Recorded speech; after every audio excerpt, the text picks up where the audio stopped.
Bonjour à vous tous et bienvenue sur ce plateau de questions ouvertes pour notre rendez-vous hebdomadaire avec l'actualité. À l'ordre du jour de cette semaine, peut-on s'entendre sur le racisme? La conférence des Nations Unies, qui se réunissait cette semaine à Genève, a adopté à l'unanimité une résolution relative à la discrimination raciale, à la xénophobie et à l'intolérance. Mais elle a été surtout marquée par une nouvelle diatribe du président iranien Ahmadinejad contre Israël qui a provoqué le départ des délégations européennes qui étaient présentes dans la salle. Alors, les États sont-ils condamnés à avoir des conceptions différentes en matière de lutte contre le racisme? Faut-il continuer à être présent dans ces rencontres internationales ou plutôt les boycotter? Nous allons tenter de répondre à ces questions avec l'aide, comme chaque semaine, des éditorialistes de médias chrétiens. Aujourd'hui, j'ai le plaisir d'accueillir sur ce plateau Jean-François Colosimo. Bonjour. Bonjour. Vous êtes chroniqueur sur le site orthodoxie.com. Émeric Pourbet, bonjour. Bonjour Dominique. Vous êtes directeur de l'information à Radio Notre-Dame. Avant de vous passer la parole, je vous propose un rapide retour en images sur l'actualité de cette conférence de Genève. Ce sujet a été réalisé par Sybille Delettre sur des images de l'agence H2O News. On regarde. Très attendue par certains, redoutée par d'autres, la conférence des Nations Unies sur le racisme s'est ouverte lundi dans un climat pesant. Pesant parce que quelques jours plus tôt, les États-Unis, Israël ou encore l'Allemagne avaient annoncé le boycott de la réunion. Ce que tous redoutaient, une répétition du scénario de la première conférence qui s'était déroulée à Durban en 2001. Conférence pendant laquelle Israël avait été particulièrement visé. Malgré tout, le Saint-Siège avait décidé d'assister à cette deuxième édition. À quelques jours de son voyage en Terre Sainte, Benoît XVI avait dimanche réaffirmé ses espoirs. Je formule des vœux sincères pour que les délégués présents à la conférence de Genève travaillent ensemble dans un esprit de dialogue et d'écoute réciproque à la fin de toute forme de racisme, de discrimination et d'intolérance, franchissant ainsi une étape fondamentale vers l'affirmation de la valeur universelle, de la dignité de l'homme et de ses droits. Mais dès l'ouverture, tout s'est bousculé. Invité à intervenir pendant la réunion, le président iranien Mahmoud Ahmadinejad a prononcé une véritable diatribe contre Israël, accusant l'État hébreu d'être un gouvernement raciste. Dans la salle, les réactions ont été très partagées. Plusieurs nations, et notamment la France, ont décidé de quitter l'Assemblée. Au Vatican, le père Federico Lombardi, directeur du bureau de presse du Saint-Siège, a fermement condamné ces propos, les qualifiant d'intolérables. Pour autant, le représentant du Saint-Siège a continué à assister au débat en ne perdant pas de vue le but premier de la réunion, à savoir mettre fin à toute forme de racisme, de discrimination et d'intolérance. Une conférence qui s'est achevée dans la hâte mardi, soit 3 jours avant la clôture officielle. Les participants ont adopté une déclaration finale par acclamation. Ce texte réaffirme notamment que tous les peuples et individus constituent une seule famille humaine et condamne les législations politiques ou pratiques fondées sur le racisme. Enfin, le concept de diffamation des religions proposé par les pays de l'organisation de la conférence islamique n'y figure pas, mais le texte réaffirme profondément la liberté d'expression. Avec cette nouvelle déclaration, les États présents espèrent tous donner un nouveau souffle à la lutte contre le racisme. Alors, Jean-François Colosimo, ce qu'a dit Ahmadinejad, c'est de dire que l'État Israël est un État raciste. Bien entendu, les délégations européennes n'étaient pas d'accord. Est-ce qu'aujourd'hui, on peut être d'accord sur une même définition du racisme ou est-ce que c'est illusoire? Et ces propos étaient parfaitement inacceptables. Ils correspondent à ce qui s'est déjà passé à Durban. L'idée, c'est qu'on va inverser contre Israël, finalement, ce dont les Juifs eux-mêmes ont souffert, n'est-ce pas? C'est une sorte de passe-passe terrible, insoutenable. C'est tout le problème d'ailleurs que l'extrême gauche, une certaine extrême gauche partage avec les islamistes, c'est la volonté de nazifier l'israélien. On a vu des gens défiler avec des pancartes, on se souvient, n'est-ce pas, de Ariel Sharon égale Hitler.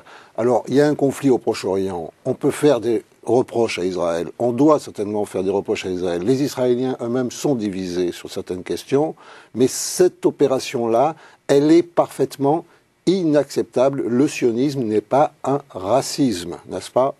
Et en revanche, il y a un certain antisionisme qui, lui, tourne à l'antisémitisme. Et c'est là vraiment où on touche à la limite.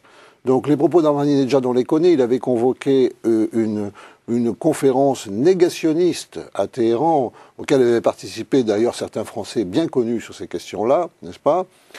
L'idée, finalement, c'est la récusation tout de même derrière de la Shoah, et c'est mélanger la question de la Shoah avec la question d'Israël, alors que le sionisme est antérieur, n'est-ce pas? Le sionisme, c'est un idéal du 19e siècle.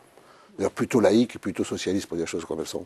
Donc on est là dans une immense confusion. Pour le rappeler à nos téléspectateurs, c'est à partir du sionisme que s'est construit tout le projet du retour sur la terre d'Israël. Oui, et qui date donc du 19e siècle et qui ne dépend pas de ce qui s'est passé en Europe entre 1942 et 1945.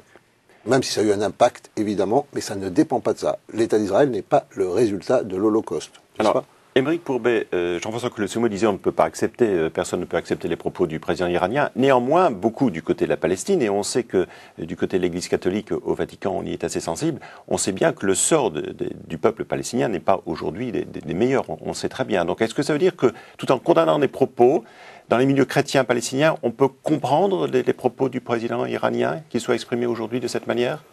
Je ne suis pas sûr qu'on puisse les comprendre. Il est certain que les Palestiniens chrétiens partagent le sort de leurs confrères, de leurs frères qui sont palestiniens musulmans. Cela étant, je pense que les chrétiens dans cette histoire, ils sont pris un peu entre le marteau et l'enclume. Donc on ne peut pas dire qu'il y ait une solidarité à 100% avec les Palestiniens musulmans. Je crois que ça, c'est une erreur de perspective. Et Jean-François Colossimo, après-guerre, tout le monde était plus ou moins d'accord sur cette notion de racisme. Est-ce que tout n'a-t-il pas basculé à partir surtout du 11 septembre et du conflit en quelque sorte sur le Proche-Orient que nous évoquons et qui est venu en quelque sorte polluer cette approche sur la lutte contre le racisme? Oui, il faut essayer de comprendre pourquoi Ahmadinejad fait de cet antisionisme radical, destruction de l'État d'Israël, dit-il, n'est-ce pas, un tel drapeau. Il faut se souvenir, c'est un peu compliqué, mais on peut le dire en deux mots, que les Iraniens ne sont pas des Arabes, ce sont des Persans, et deuxièmement, qu'ils ne sont pas des Sunnites, qui est la grande famille de l'islam, ce sont des Chiites, ce sont des marginaux, ce sont en fait des minoritaires. Donc ils ne sont ni Arabes, ni, je dirais, dans le courant majoritaire de l'islam. En fait, l'Iran a été l'allié d'Israël, sous le Shah, pendant des années. Il y a une sorte de convergence naturelle diplomatique, géopolitique entre Israël et l'Iran. Aujourd'hui, on connaît une inversion parce que la République islamique, pour se dédouaner d'être à la fois persane et chiite, est obligée d'endosser en quelque sorte, je dirais, le discours arabo-sunnite le plus extrême. Or, aujourd'hui, le monde arabe et sunnite se définit par rapport à Israël. Il n'est pas sûr qu'il ait une identité bien plus profonde d'un point de vue géopolitique que de se définir contre Israël et contre l'Amérique.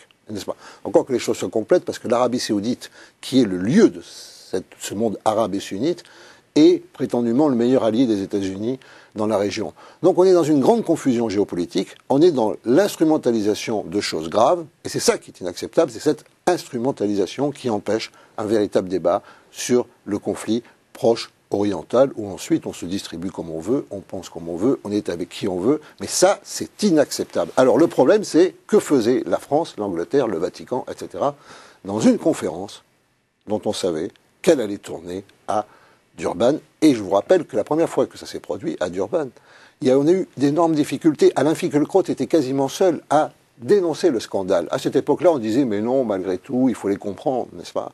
Or là, il ne s'agit pas de comprendre, il s'agit de refuser l'instrumentalisation. Peut-être un petit point d'histoire. Donc Durban, en 2001, c'est la première conférence sur le racisme qui a été, on peut le dire là aussi, polluée surtout par la présence d'ONG qui ont tenu des propos excessivement durs à l'encontre d'Israël. Et c'est à cette occasion que les États-Unis avaient claqué la porte. On a appelé cette conférence de Genève qui se tenue cette semaine d'Urban 2, puisqu'elle était censée évaluer l'évolution par rapport à cette première conférence de 2001. Alors, Aymeric Pourbet, fallait-il être présent à cette rencontre de Genève en sachant qu'il y avait de grands risques que ça se reproduise un petit peu comme à Durban en 2001 ? C'est vrai qu'il y a deux thèses qui s'opposent. Ne pas y aller, c'était montrer son désaccord de fond, mais y aller, ça pouvait être aussi défendre des idéaux, ceux des droits de l'homme, contre ceux qui les attaquent. Maintenant, c'est vrai que toute l'affaire était piégée dans la mesure où les trois pays qui pilotent cette opération, c'est quand même la Libye, l'Iran et Cuba. Alors, il faut rappeler que la Libye, l'Iran, Cuba, aujourd'hui occupent des postes de responsabilité au sein du Conseil pour les droits de l'homme, donc le Conseil qui dépend des Nations Unies, puisqu'ils ont été élus, c'est une élection tout à fait démocratique, ils ont été élus à la fois l'Iran, donc la Libye et Cuba, vous le rappeliez, Aymeric, ils ont été élus à des postes de responsabilité. Est-ce que ça veut dire que on ne peut plus comprendre le discours, la parole des Nations Unies dans ces cas-là, Jean-François ? Je crois que on en revient à l'idée du général de Gaulle, le grand bidule, quoi. Le grand bidule qui ne fonctionne plus du tout. Bien sûr, on peut être élu, mais c'est pas parce qu'on est élu démocratiquement qu'on est légitime.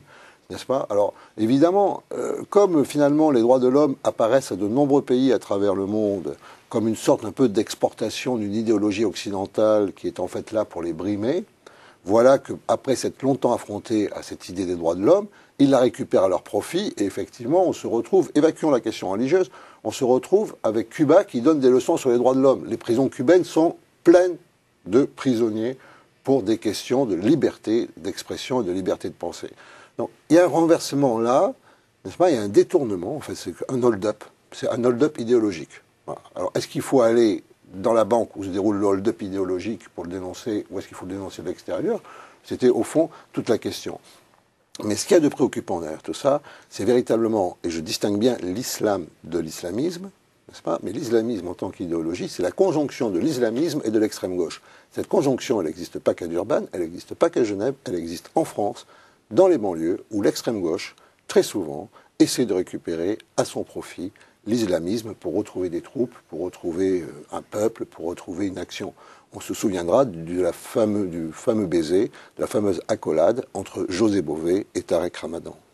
Alors, Aymeric Pourbet, tout le problème porte sur cette notion de politique ou pas de la chaise vide. Les Européens ont été très divisés. Est-ce que vous pensez que c'est une manière aussi de montrer qu'on n'a pas la même façon, comme le soulignait Jean-François, d'avoir cette idée de participer ou pas à des conférences internationales qui ne veulent pas forcément dire quelque chose encore aujourd'hui?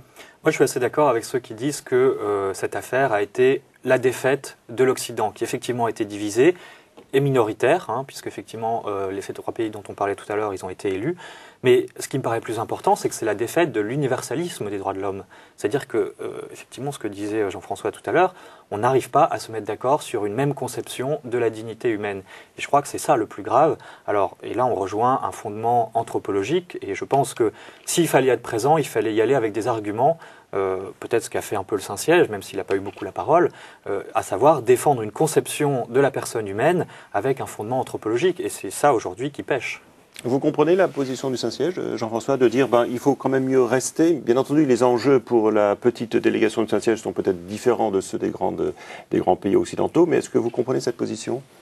Saint-Siège a toujours eu une diplomatie particulière. Vous savez qu'il a fallu toute l'impulsion de Jean-Paul II et de toute son enfance passée avec ses amis juifs de Pologne pour que finalement le Vatican finisse par reconnaître Israël, alors que le Vatican se retrouvait dans ces années-là, on est en 94, je crois, 1994, le Vatican se retrouvait effectivement avec la Libye, l'Iran et quelques autres drôles de pays à n'avoir pas reconnu Israël. Bon, il y avait d'autres problèmes, effectivement, c'était pas un problème politique, il y avait toute la question des lieux saints, enfin, etc.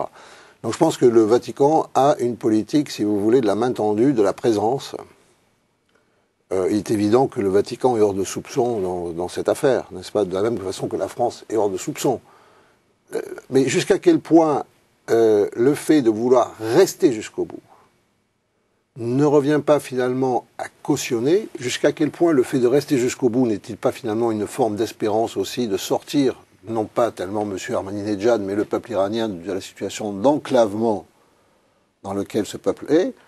La réponse, elle est simple, on ne la connaît pas, ça dépendra du futur. Alors, qu'est-ce qui vaut mieux finalement, la négociation ou la rupture? La rupture peut aussi être un mode de négociation parfois lorsqu'on est face à des gens comme M. Ahmadinejad.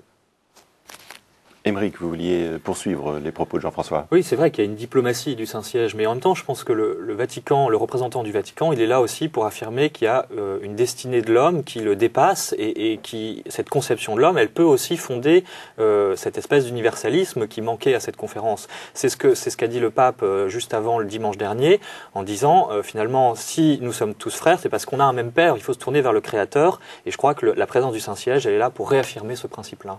Alors, je voudrais vous faire rebondir, Jean-François, sur les propos d'Aymeric à propos de l'universalisme. Quand on se détache un petit peu de la région du Proche-Orient, quand on prend le cas de la France et de la Grande-Bretagne, par exemple, qui ont des pratiques très différentes, si vous avez l'idée d'avoir des indications d'identification ethnique en France, vous pouvez être taxé de raciste si vous voulez faire cette politique. En revanche, en Grande-Bretagne, on va plutôt privilégier la différence communautaire. Est-ce que ce ne sont pas deux manières aussi de voir les choses qui sont différentes en Europe?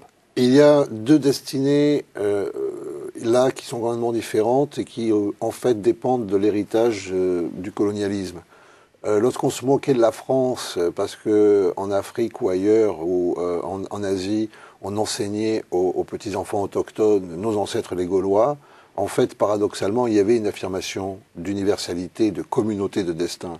Le colonialisme britannique a été toujours un colonialisme différentialiste. On ne se mélange pas. C'est pour ça que le fait qu'il y ait des piscines réservées à des jeunes musulmanes voilées à Londres ne cause aucun scandale, puisque de toute façon, on ne veut pas se mêler. Et problème en France, puisqu'il y a eu des projets en France. Et parfois des problèmes un peu convulsifs, mais qui dépendent effectivement d'un héritage d'universalité qui est à la fois catholique et républicain, qui correspond en fait à la véritable religion de la France, qui est un peu gallicane, et qui est que la France aussi a eu elle-même une mission d'universalité. Dernier point très important, les mariages dits mixtes interethniques, eh bien, il y en a 4 fois plus en France qu'en Angleterre, et 2 fois plus en France qu'en Allemagne. La France est peut-être une société qui va mal, mais dans ses fondamentaux, elle reste une société extraordinairement ouverte, où effectivement, elle garde quelque chose de Saint-Paul, n'est-ce pas ? Ni juif, ni grec, ni femme, ni homme, ni maître, ni esclave, et finalement, ni noir, ni blanc, ni jaune, etc. Il y a une humanité. Mais cela dit, aujourd'hui, à l'échelle planétaire, cette notion d'humanité commune est rompue en brèche, et c'est pas parce qu'on envoie des diplomates le redire en dépit de M. Ahmadinejad que cet universalisme va triompher dans les faits. C'est un véritable combat. Aymeric.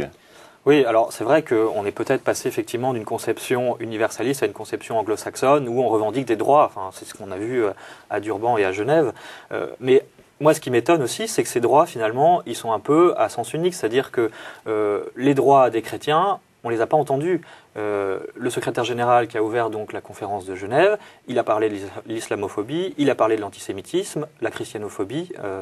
On n'en a pas entendu parler, alors que une Algérienne qui se convertit au catholicisme passe devant les tribunaux de son pays. Je crois que c'est l'Église orthodoxe russe qui s'est étonnée justement que la christianophobie ne soit pas mentionnée parmi les discriminations. Donc cette conception-là des droits humains, des droits de l'homme, elle est un peu à sens unique et ça je pense que il faut s'en apercevoir. Alors ce constat que vous faites, est-ce que ça ne veut pas dire justement qu'il est difficile, je reviens à ma première question, de s'entendre, d'avoir un même propos? Vous disiez en effet, chacun défend en quelque sorte son territoire en matière de tolérance.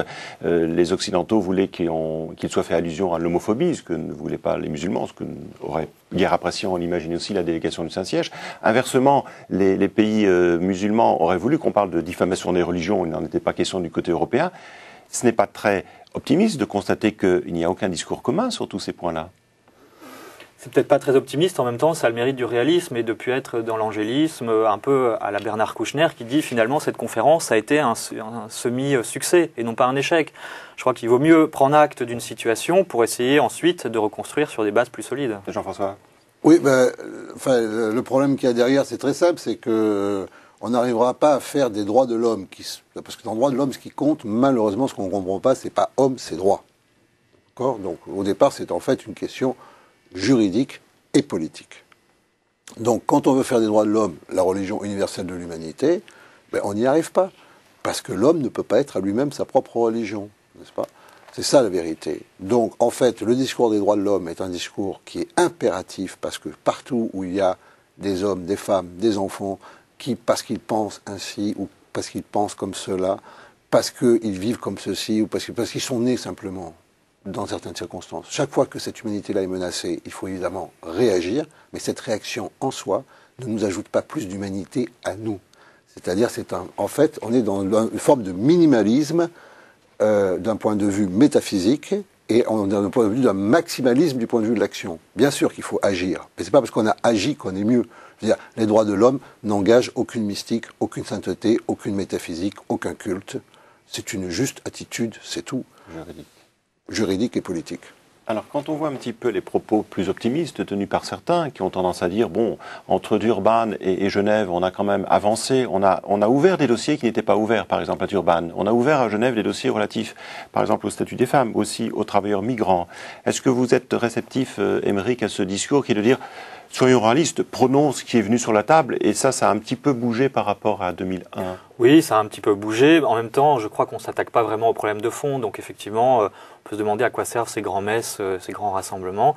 où on brandit les droits de l'homme un peu comme un étendard, mais sans vraiment s'interroger. Qu'est-ce que ça veut dire droits de l'homme quand, par ailleurs, l'OMS promeut ce qu'on appelle la santé reproductive, par exemple, c'est-à-dire considérer qu'un enfant ne peut naître que s'il y a des conditions économiques qui le permettent, ce qui permet de lutter contre la surpopulation en promouvant l'avortement dans les pays. Je trouve que là, il y a un vrai problème et qu'on n'examine jamais parce que ça ne va pas dans le sens de l'air du temps. Est-ce que c'est le constat d'une planète qui vit à l'heure de la mondialisation où il est plus difficile aujourd'hui, Jean-François Colosimo, de se mettre d'accord sur, en quelque sorte, des valeurs communes ? Je crois que le mouvement depuis la chute du mur de Berlin et la fin de la bipolarité Est-Ouest est bien connu, quoi. C'est-à-dire qu'on a une globalisation qui correspond à une unification du monde. Partout où vous allez aujourd'hui dans les centres-villes, vous pouvez aller à Tokyo, vous retrouverez les mêmes magasins que ce que vous voyez désormais à Paris. Il y a une espèce d'identité favorisée par Internet, par l'anglais d'aéroport, enfin, etc., qui est en train d'émerger. Hein, et votre voisin, il peut être à Tokyo par Internet, plus votre voisin que celui qui est à côté du palier. Et cette unification à côté qui est centripète, elle provoque une explosion centrifuge à la périphérie d'identité ethnique, d'identité religieuse, de communautarisme, d'identité sexuelle revendicatrice, etc. Donc vous avez une humanité qui est de plus en plus pauvre de l'intérieur, mais de plus en plus unie au centre, et à l'extérieur, des gens qui sont dans la furie de leurs propres différences. Donc on a ce double mouvement. Un échange à poursuivre. Il est temps de passer à notre rubrique à la une. Jean-François, sur l'actualité de cette semaine, certains points ont dû vous frapper plus que d'autres ? Eh bien, j'ai été très heureux de voir la une du Monde, en fait, un très grand portrait du Premier ministre, François Fillon, pas assez connu, dont les mérites ne sont pas assez soulignés, qui est un véritable homme politique, qui est dans une circonstance particulière, puisque le président de la République a décidé effectivement que le tandem habituel du pouvoir français allait être modifié. Aujourd'hui plus déséquilibré qu'auparavant. Mais en même temps, dans une grande discrétion, avec beaucoup de courage, François Fillon mène beaucoup de réformes, on ne s'en rend pas compte. Il les mène avec constance, il les mène avec fermeté. On a un monde politique assez remarquable et il faut retourner à ce numéro, je crois que c'est celui de samedi-dimanche du Monde, et voir un peu tout ce portrait vraiment très intéressant. On verra que nous sommes riches de personnalités politiques importantes. Alors, je ne vous demanderai pas quel est votre homme de la semaine, Aymeric Pourbet, mais néanmoins, qu'est-ce qui vous a frappé à Radio Notre-Dame ? Écoutez, nous, ce qui nous a frappé, c'est que l'actualité, finalement, on est plutôt dans des basses eaux en ce moment. C'est-à-dire que ça bouge, à part cette conférence, évidemment, qui a marqué cette semaine. Et donc, nous, on va choisir la semaine prochaine de se retirer, en quelque sorte, de l'actualité, du monde, pour aller voir ce qui se passe dans les monastères. On va faire une semaine monastique pendant toute la semaine, au cours de nos émissions, qu'on peut retrouver sur Internet. Parce que c'est aussi une dimension du monde qu'on oublie souvent. Il y a des religieux qui prient, des contemplatifs, et je pense que sans eux, le monde tournerait un peu plus mal. Alors, c'est une transition qui me permet de passer à la dernière rubrique, en bref.